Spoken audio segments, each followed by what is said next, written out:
Quem nunca pensa em desistir 36 vezes por dia? Porque eu sempre. Ultimamente, eu tenho pensado muito em desistir de algumas coisas. E como uma desistente crônica, eu posso afirmar que desistir de algumas coisas às vezes é a melhor decisão que a gente pode tomar.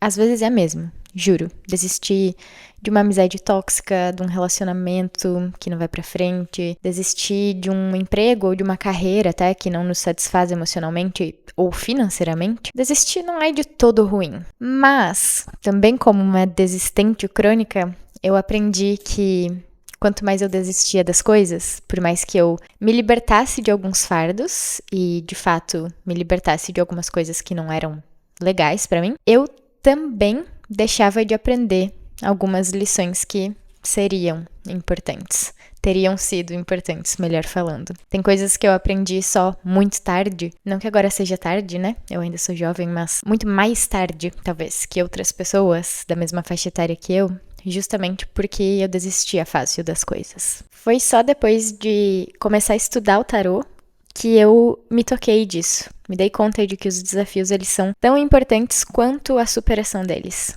O desafio em si, ele tem uma importância não só simbólica, é uma importância real mesmo. A carta que me fez perceber isso foi o 5 de paus, especificamente.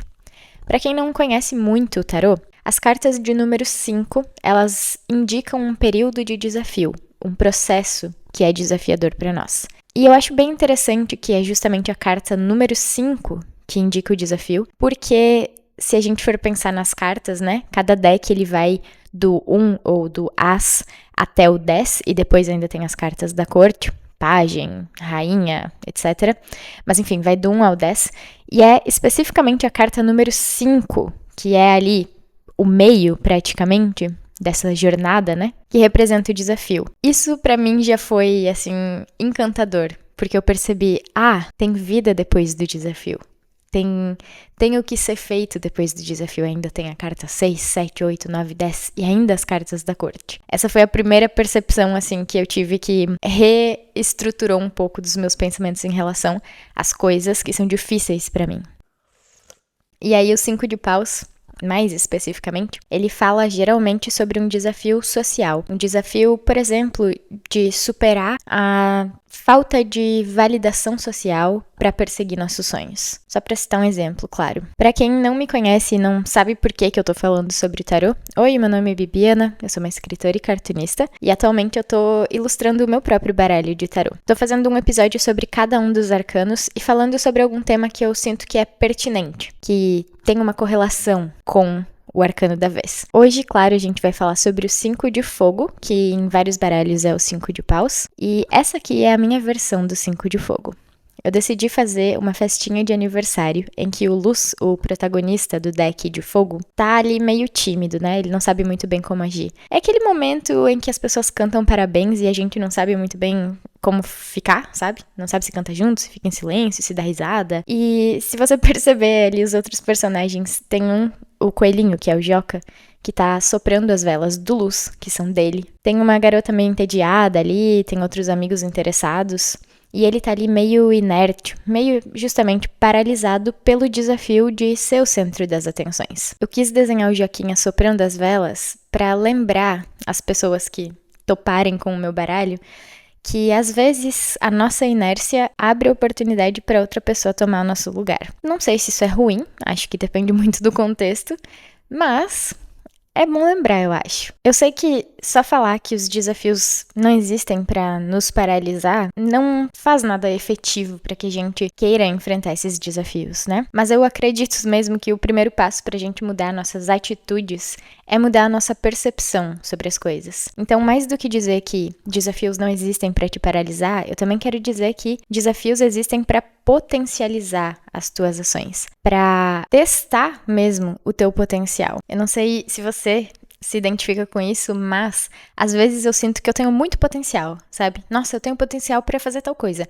Eu vejo alguém fazendo um vídeo sobre certo assunto e eu penso, eu poderia fazer um vídeo sobre esse assunto. Mas, ou eu não me desafio a fazer o vídeo e eu fico só nessa imaginação de que eu tenho potencial pra fazer, Ou quando eu vou tentar fazer, eu percebo que é muito mais difícil do que parecia ser antes. Não sei se isso vem da minha infância, em que eu tinha uma certa facilidade para fazer as coisas e não precisava me esforçar muito, sabe? Pra tirar notas boas, pra até ser elogiada pelos adultos mesmo. Mas acho que a raiz tá ali. Só que um pouco também eu acho que é da cultura, né? A nossa cultura, ela se constrói muito em cima da crítica. E eu não acho que isso é ruim.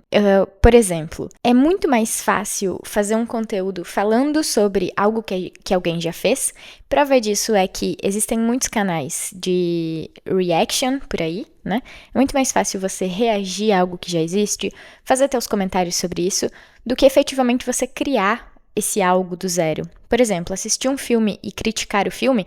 Quando eu digo criticar, eu não estou necessariamente conotando um significado negativo à crítica, né? Mas falar sobre o filme é muito mais fácil do que você escrever um roteiro, do que você fazer um financiamento para fazer um filme. Óbvio que é muito mais fácil. Então, um pouco eu acho que parte daí a gente observa de fora e não pensa em todos os processos que foram necessários para aquela coisa ficar pronta. A gente não está envolvido com aquilo que a gente está observando e criticando, né? Na maioria das vezes. Então, é mais fácil criticar e talvez criticando pareça ser mais fácil de fazer. Pareça que a gente tem potencial para fazer as coisas. E aí, quando você não se desafia a tentar ou a ultrapassar a fase que é mais desafiadora, você se frustra e provavelmente volta para a fase do criticar. Eu sei porque eu faço isso muitas vezes. Já aconteceu comigo inúmeras vezes em diversos setores da minha vida. Então, acho que parte da nossa frustração em relação a estar parado, a ficar paralisado diante dos desafios vem, sim, de uma construção cultural, sabe? Da coisa, assim. Acho que nem tudo é nossa culpa, necessariamente, mas é a nossa responsabilidade lidar com isso se a gente quiser ir para além do desafio. Quando a gente decide fazer isso, por exemplo, quando eu comecei a gravar vídeos e percebi que era muito mais difícil do que eu imaginava, a minha curva de aprendizagem e de crescimento, ela tá sendo muito diferente do que eu projetava. Eu achei que, assim que eu aprendesse a editar, tudo ficaria fácil. Depois eu achei que assim que eu falasse de tal forma ficaria mais fácil crescer. E depois eu achei que se eu fosse por tal caminho ficaria mais fácil. Mas não foi só até eu interagir com cada uma dessas projeções, ideias, que eu percebi, não, peraí, isso aqui tá testando meus limites nesse sentido, não é tão fácil quanto eu achei que seria. Mas, pra não te desanimar, também acontece das coisas serem mais fáceis do que elas parecem na nossa imaginação. Às vezes a gente pensa, meu Deus, fazer tal coisa é um bicho de 7 cabeças. Mas aí, quando você entra em contato com o processo e percebe que dá pra fazer uma coisinha de cada vez, você vê que nem é tão difícil assim, nem é tão desafiador assim. De qualquer forma, o que nos desafia tá ali para testar o nosso potencial, como eu falei mais cedo. A gente pode escolher deixar quieto, como eu também falei mais cedo, mas um desafio não precisa ser paralisante quando você muda a tua percepção e, de fato, usa ele para crescer. Sabe, eu nem tô falando somente sobre atividades desafiadoras, tipo aprender um idioma, aprender algo novo, começar uma carreira nova. Tô falando também sobre nos desafiar a justamente ver a vida por outros ângulos, ver a vida de outras formas, testar novas maneiras de se relacionar, tentar entrar em contato com conteúdos ou livros, né, sei lá, perspectivas mesmo que a gente não tá acostumado. Tudo isso nos ajuda a crescer, porque se proteger das coisas que nos machucam é super importante, mas também é importante criar resistência, criar resiliência a essas coisas, pelo menos em algum nível. Óbvio que, de modo algum, eu tô incentivando você a se meter numa situação que te dá gatilho, ou numa situação, enfim, que é muito tóxica pra você. Não é sobre isso. Mas eu tô defendendo e tenho sustentado isso através das minhas escolhas, que é importante em algum nível se expor a situações que te desafiam. Porque se a gente tenta o tempo inteiro ter controle sobre as coisas, sobre o quanto as coisas são tranquilas e não nos desafiam, a gente vai se tornando rígido em todos os sentidos. Nossa mente vai ficando fechada, a gente vai tecendo argumentos, motivos, encontrando motivos para não nos relacionar com outras pessoas, com outras realidades. A gente vai ficando preconceituoso mesmo. E, naturalmente, tem milhares de parênteses que dá pra fazer aqui. Por exemplo, eu, pessoalmente, acredito que eu não preciso me expor a opiniões violentas para abrir a minha mente. Eu não acredito na violência como, por exemplo, liberdade de expressão.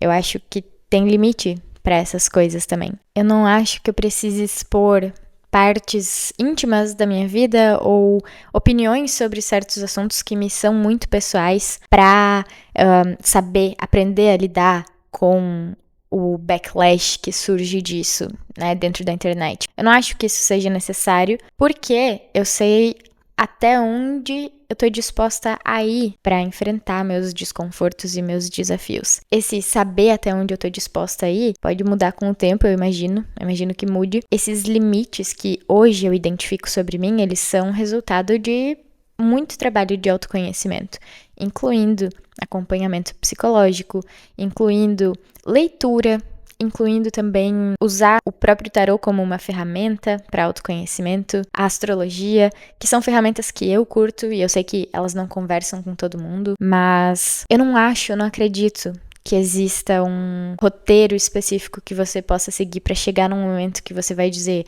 hoje eu sei os meus limites e eu sei até onde eu tô disposto a enfrentar meus desafios, ou que desafios eu tô disposto a enfrentar. Eu acho que isso é uma construção muito contínua e, como eu falei, vai mudando conforme a gente vai crescendo, justamente, enfrentando nossos desafios, vai mudando conforme a gente vai interagindo com o mundo.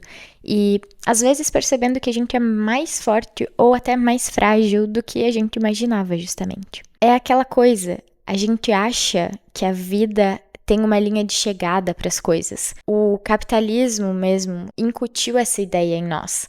Que, não, vai chegar um momento em que eu vou estar bem financeiramente para fazer tal coisa, vai chegar um momento em que eu vou estar bem psicologicamente para fazer tal coisa, vai chegar um momento que eu vou estar magro o suficiente para fazer tal coisa, que eu vou estar isso o suficiente para fazer aquilo lá. A vida é um processo muito diferente do que essa construção de gráfico em linha reta, sabe?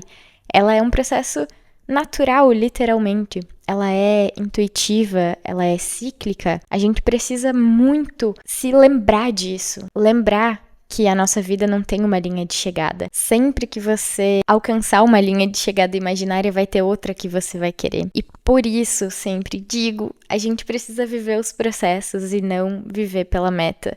A gente precisa estar satisfeito, pelo menos em algum nível, vivendo o dia a dia. Eu, como filha, não tenho experiência de ser mãe, então não posso falar, mas eu, como filha, eu percebo muito isso nos meus pais, que tem coisas que eles fizeram com a melhor das intenções, pensando assim, não, eu vou proteger minha filha, meu filho disso aqui. Eu vou criticar tal coisa na minha filha, no meu filho, porque eu sei que o mundo vai fazer isso também, então eu tenho que fortalecer desde dentro, né, de casa. Quando talvez o que você precisaria proporcionar pro teu filho, pra tua filha, é o acolhimento que ele não encontra no resto dos lugares, sabe? E isso é viver o processo. É você entender que as pessoas não precisam estar fortes o suficiente pra conseguir encarar tudo. Esse momento, essa linha de chegada não vai acontecer. Elas precisam de coisas diferentes em momentos diferentes da vida. E isso vale pra você também. Eu espero que tenha dado pra tirar algo de útil desse vídeo. Eu quero mandar um beijo enorme para os membros do canal. Isso aqui só existe por causa de vocês. E convidar você para conhecer o Clube do Tarô, que é onde eu te ensino a ler o tarô através da abordagem não violenta.